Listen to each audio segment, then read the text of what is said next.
আসসালামু আলাইকুম, welcome back to my channel. আশা করি আপনারা সকলেই ভালো আছেন আল্লাহর রহমতে এবং আপনাদের দোয়ায় আমিও আলহামদুলিল্লাহ ভালো আছি। আজকের রেসিপিতে থাকবে খাজা। এই খাজাটা দেখে নিশ্চয়ই আপনারা বুঝতে পারছেন কত লোভনীয় এবং কত ক্রিস্পি হয়েছে। এর আওয়াজটা একবার আপনাদেরকে শোনাই। এটা ভিতর থেকেও অতটাই জুসি হয়েছে। বন্ধুরা, এই খাজাটা আপনারা অতি সহজেই আপনাদের কিচেনে থাকা সামান্য পরিমাণ কিছু মশলা দিয়ে সাধারণভাবে তৈরি করতে পারবেন। আর আমি আপনাদের কাছে খুব সাধারণভাবে এই রেসিপিটাকে তুলে ধরার চেষ্টা করেছি। তাহলে চলুন দেখা যাক।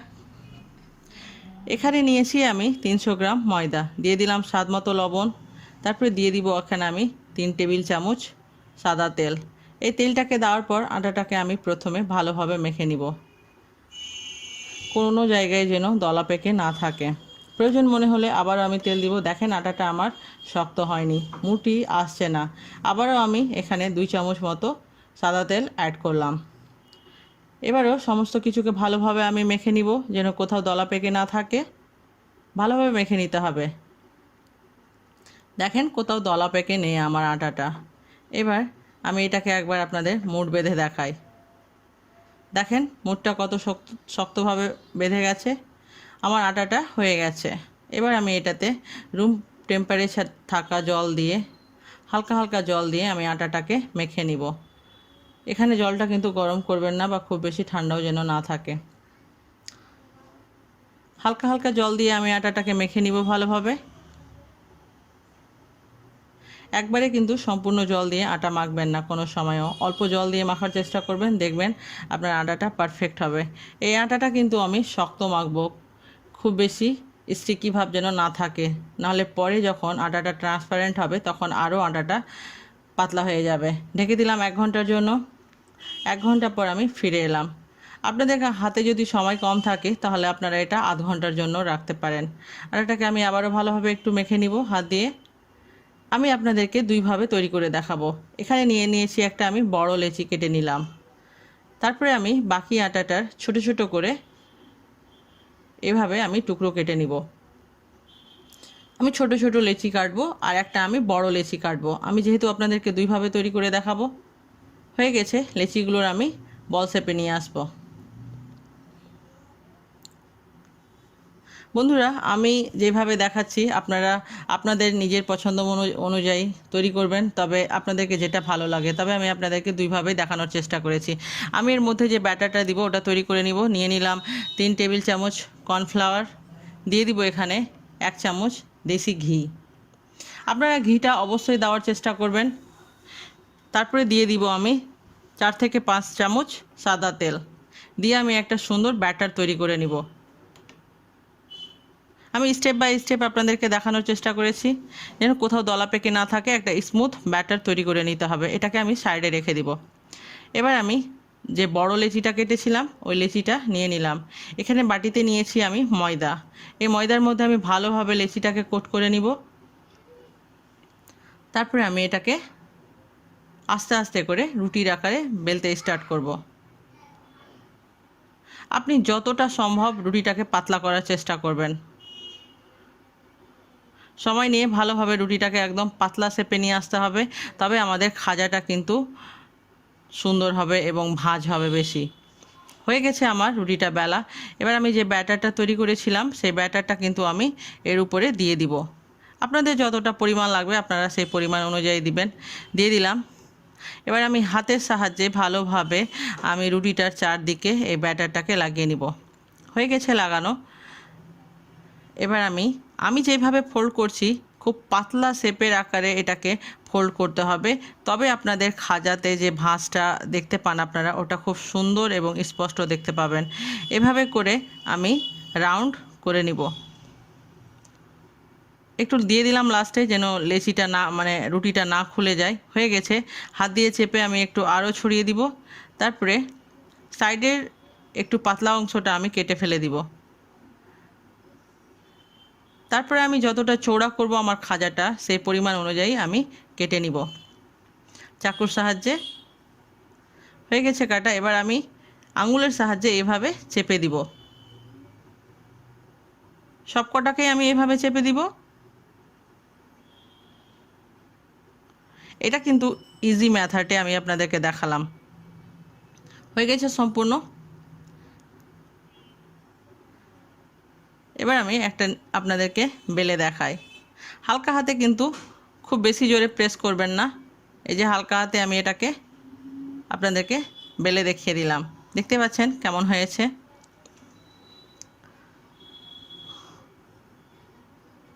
রেখে দিব। হয়ে গেছে আমার এই রুটি থেকে যতটা আমার তৈরি হয়েছে খাজা।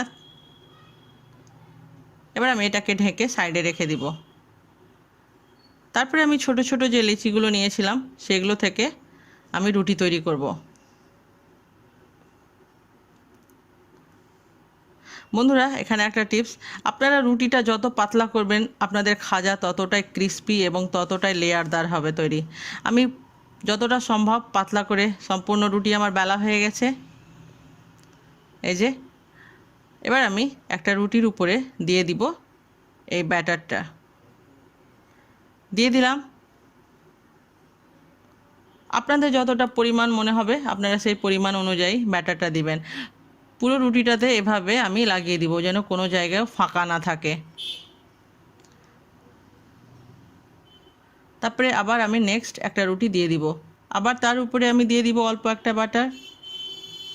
একটু বাটার দিয়ে আবার আমি পুরো রুটিটাতে লাগিয়ে দিব। এভাবে করে আমি সম্পূর্ণ রুটিটার উপরে এভাবে স্টেপ বাই স্টেপ লাগিয়ে নিয়েছি। এবং হাত দিয়ে চারদিকে কিন্তু চেপে দিবেন রুটিটা দেওয়ার পর, তবে কোনো জায়গায় ফাঁকা থাকবে না। হয়ে গেছে আমার সম্পূর্ণ রুটি ভাঁজ দেওয়া। এবার আমি আপনাদেরকে দেখাই।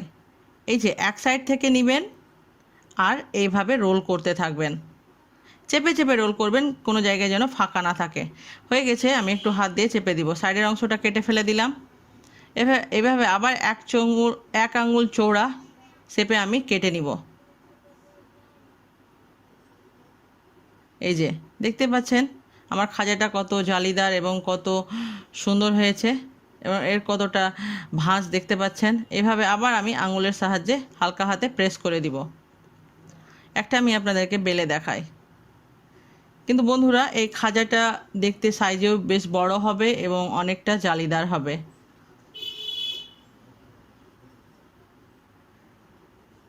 এইভাবে হালকা হাতে এটাকে প্রেস করে বেলে নিতে হবে। হয়ে গেছে। আবার আমি আপনাদেরকে একটা বেলে দেখাই। আমি এক সাইডে রাখলাম যে প্রথমে যে রুটিটা তৈরি করেছিলাম, তারপরে এই সাইডে আছে আমার বড় যে কটা আমি তৈরি করলাম পরে। এবার আমি তৈরি করে নেব শিরাটা। প্যানে দিয়ে দিলাম আমি 1 কাপ পরিমাণ চিনি। 1 কাপ পরিমাণ চিনির আমি দিব এখানে 1.5 কাপ জল। আমি অর্ধেক কাপ জল বেশি দিব, আপনারাও অর্ধেক কাপ দেওয়ার চেষ্টা করবেন জলটা বেশি, তবে আপনাদের শিরাটার মেজারমেন্টটা ঠিক থাকবে। তারপরে আমি দিয়ে দিব একটু ফ্লেভারের জন্য এলাচ। আপনাদের না পছন্দ থাকলে আপনারা এটা স্কিপ করবেন। তারপরে বলক চলে এসেছে আমার জলটাতে। এবার আমি মিডিয়াম আঁচে এটাকে রেখে দিব 5 মিনিট, একটু শিরাটা ঘন হওয়ার জন্য। আঁচটাকে বন্ধ করে দিয়েছি আমি, আমার শিরাটা তৈরি হয়ে গেছে। আমি এবার এটাকে সাইডে করে দিব। তাওয়া গরম হয়ে গেছে। এবার আমি দিয়ে দিলাম পরিমাণ মতো সাদা তেল। এটাকে কিন্তু ডুবো তেলে ভাজতে হবে এই খাজাগুলোকে। সম্পূর্ণ তেল কিন্তু গরম হলে হবে না, হালকা গরম হলেই আপনাদেরকে খাজাগুলো দিয়ে দিতে হবে। মানে 30% তেলটা গরম হতে হবে। 1 মিনিট 30 সেকেন্ড হয়ে গেলে আমি উল্টিয়ে দিব। এই সময় চুলো রাসটা রেখেছি একদম মিডিয়াম টু লো হিটের মধ্যে। তারপর অপর পিঠটার জন্য আমি ওয়েট করব 30 সেকেন্ড। এভাবে সময় নিয়ে আমাকে খাজাগুলোকে ভেজে নিতে হবে। এই সময় কোনো তাড়াহুড়া করা যাবে না, ধৈর্যর সঙ্গে এই কাজটা করতে হবে। আপনারা যদি হাই ফ্লেমে রাখেন তাহলে আপনাদের খাজাটা উপর থেকে তো ক্রিস্পি হবে, কিন্তু ভিতর থেকে সাদা থেকে যাবে বা কাঁচা থেকে যাবে। বন্ধুরা, আমি এভাবে একটা চালনির উপরে রেখেছিলাম যেন এর ভিতরের তেলগুলো পড়ে যায় নিচে। হয়ে গেছে আমার খাজাগুলো ভাজা। এবার এবার আমি এগুলোকে শিরার মধ্যে ড্যাপ করব। আমার বাটিটা এখানে ছোট পড়ে যাচ্ছে বন্ধুরা, আমি এই রসটাকে অন্য বাটিতে ট্রান্সফার করব। আমি একটু বড় বাটি নিয়ে নিয়েছি। এবার আমি খাজাগুলোকে এভাবে ড্যাপ করে দিব। এভাবে এপিট উপিট উল্টিয়ে পাল্টিয়ে আমি এটাকে 1 থেকে 1.5 মিনিটের মতো রেখে দিব এই শিরার মধ্যে। এই যে এইভাবে আমি শিরার মধ্যে ডাব করে দিব।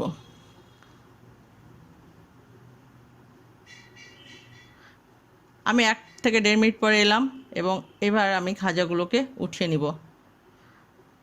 ভিতরে আমার রসগুলো ঢুকে গেছে বন্ধুরা। এভাবে আমি সম্পূর্ণ খাজাকে রসে ভিজিয়ে তুলে নিব। আমার এই রেসিপি আপনাদেরকে কেমন লাগলো বন্ধুরা আমাকে কমেন্ট করে জানাতে ভুলবেন না। ভালো খান এবং সুস্থ থাকুন। আপনাদের দোয়ায় আমাকে মনে রাখতে ভুলবেন না। আপনারা এতক্ষণ আমার সঙ্গে ছিলেন তার জন্য অসংখ্য ধন্যবাদ। দেখতে পাচ্ছেন আমার খাজাটা কত জালিদার এবং কত ক্রিস্পি এবং উপর থেকে লোভনীয় হয়েছে না